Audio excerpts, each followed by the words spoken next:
Então tá, galera, continuando um pouco mais aqui dos tutoriais. Último tutorial eu mostrei um pouco mais sobre os retornos, né? Que aqui a gente tem então o nosso par, que a gente pode redirecionar então para outras rotas com outro retorno específico, ou a gente pode renderizar diretamente um template pronto. Isso varia muito ao caso. Bom, tive que passar um pouco para tossir então. Retornando então aqui, a gente pode renderizar os nossos templates. Então a gente pode justamente escrever já tags HTML e realmente escrever a parte do navegador ali que vai ser renderizada, né? Aqui também então a gente criou uma pasta, né? A gente basicamente criou o nosso package, nosso pacote ali do nosso app. Então a gente pode importar ele fora do nosso pacote, fora desse diretório, que nos dá uma flexibilidade melhor para rodar ele, né?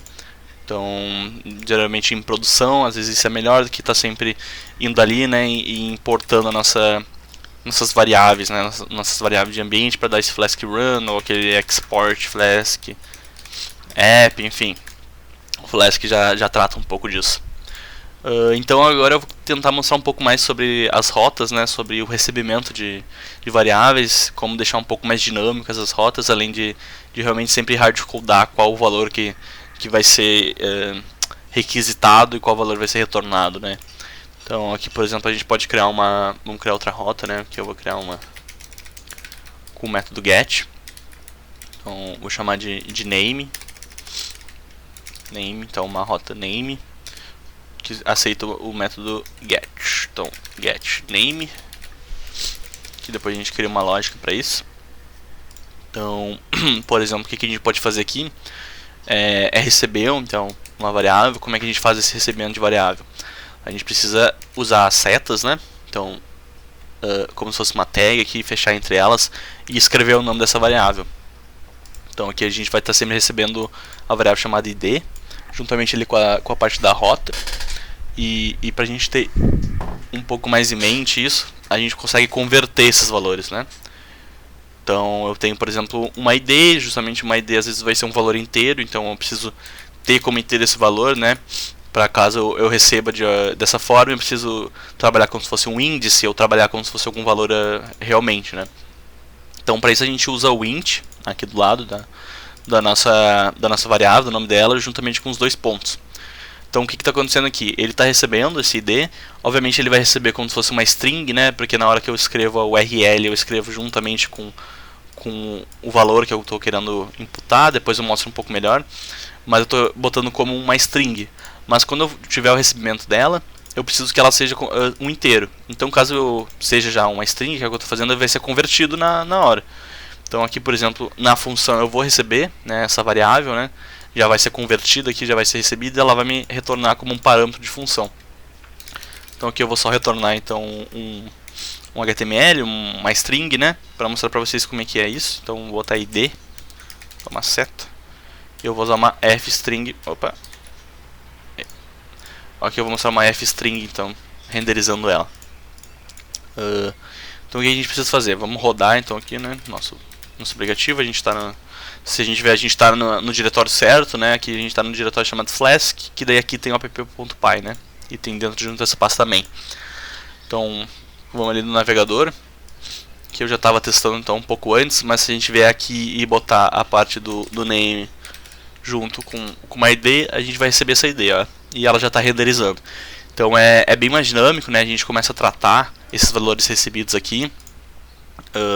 No caso a gente pode ver qual é o tipo primitivo, né? Então a gente usa um type aqui e vamos renderizar. Acho que ele está me retornando como uma classe, né? E não como uma string. Vamos ver se eu consigo transformar esse type numa string também.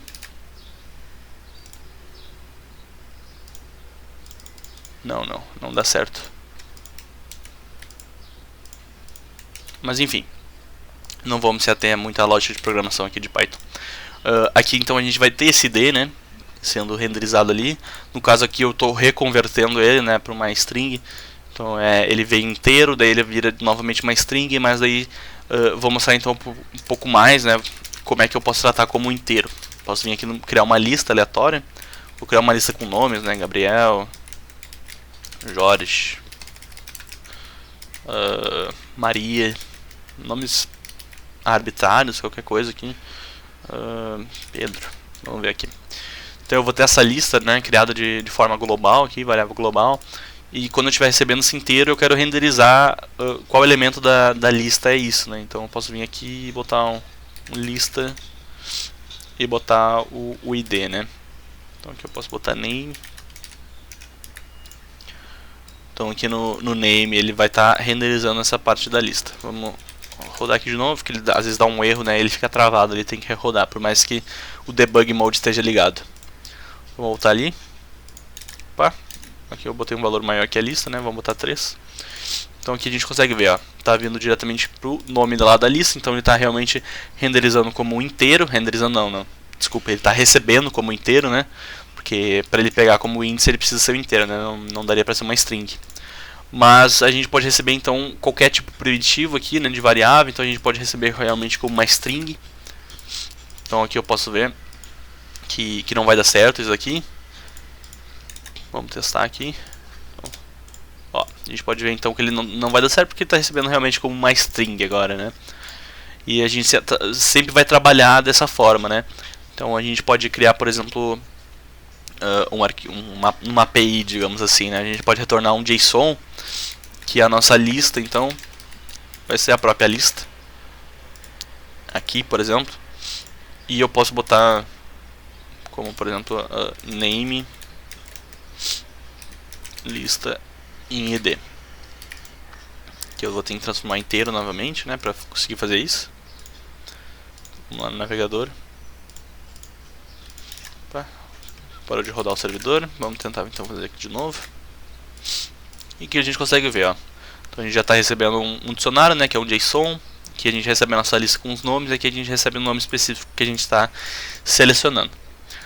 Então é bem simples, né, a gente receber as variáveis. A gente pode começar a trabalhar realmente através disso. A gente pode começar a criar, então aqui por exemplo a gente pode criar outra rota chamada get, chamada name, que vai ser com o método get. Então aqui eu posso criar name, mas ao invés de ser o inteiro eu posso criar como se fosse uma string name, digamos assim, né? Então aqui eu tenho que botar outro nome, então vou botar pessoa, né? Qualquer coisa. E aqui eu vou retornar então uma string pessoa name. Precisa ser uma f-string.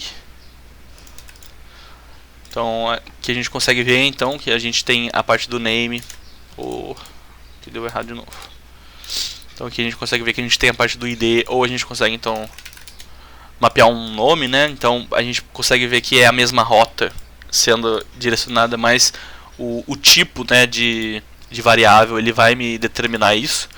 Por padrão não é bom a gente fazer isso, a gente sempre tem que manter a rota juntamente com o método, então a gente pode realmente criar a rota name, mas a gente pode criar então com um post continuando sendo name. Então quando eu der um método get aqui nessa rota, realmente vai rodar essa variável, vai ser chamada ela, né, um trigger, né, um gatilho que ele tem ali. E quando for chamado um post, ele vai chamar também dessa forma e vai ter outra lógica através disso, né? Então, geralmente em APIs a gente faz isso, a gente sempre tenta padronizar o nome da rota, mas trocando sempre o método, né? Então, por padrão, né, a gente recebe um valor, a gente cria então um novo valor e assim por diante. Então, é bem simples, né, a gente trabalhar com isso e a gente vai desenvolvendo mais, eu vou mostrando um pouco mais para vocês aí.